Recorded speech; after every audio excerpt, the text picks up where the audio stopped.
âgée de 73 ans qui est veuve, qui vit seule et qui souffre d'un IMPOC, ça fait 3 ans, qui a causé une hypocratisme digital et qui prend avec ses acidités des comprimés et des aérosols doseurs.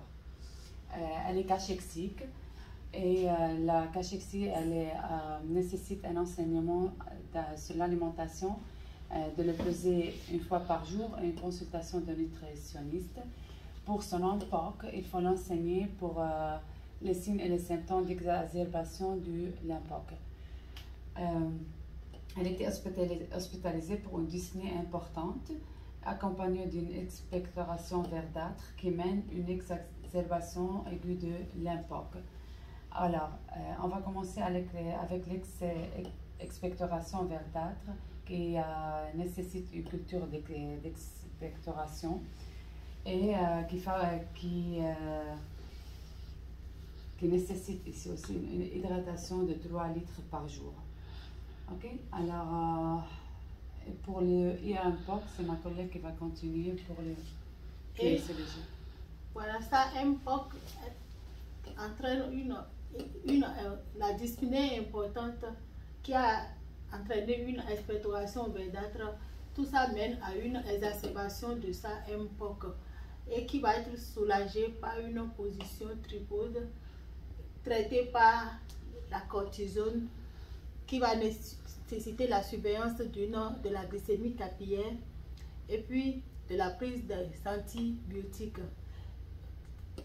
Un enseignement sur la toux qui va être la toux provoquée, lèvres pincées, la spirométrie et puis une respiration diaphragmatique. Ça va nécessiter également la surveillance de la température, de la saturation en oxygène et de la fréquence respiratoire. La surveillance de sa IMPOC va nécessiter une évaluation pulmonaire par une auscultation pulmonaire qui va détecter les ronchis et puis les sibilances. L'évaluation sera faite toutes les 8 heures.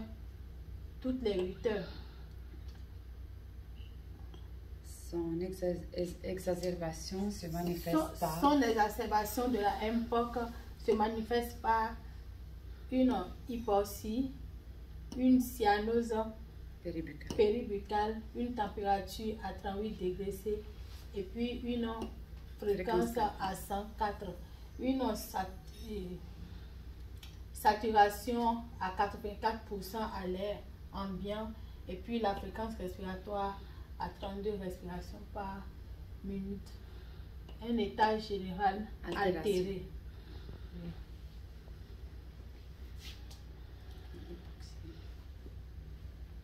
Une hypoxie. L'hypoxie qui va amener à une légère confusion qui va être traitée par une réorientation dans le temps et dans l'espace.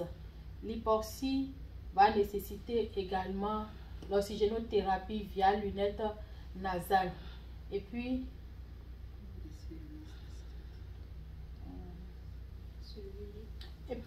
va nécessiter une surveillance des gaz. Oui. Non. L'IMPOC nécessite de faire des gaz sanguins. Et aussi le gaz sanguin, parce qu'elle a une SAO2 à 60%, nécessite un enseignement à propos du tube provoqué, lèvres pincées et tout. C'est tout. Et la patiente aussi, elle prépare son congé de l'hôpital.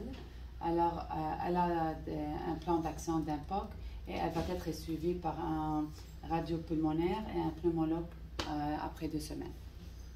Je pense qu'il manquait juste la grosse ligne rouge. Oui, c'est l'hypoxie qui entraîne, la dyspnée importante qui entraîne l'hypoxie. Merci.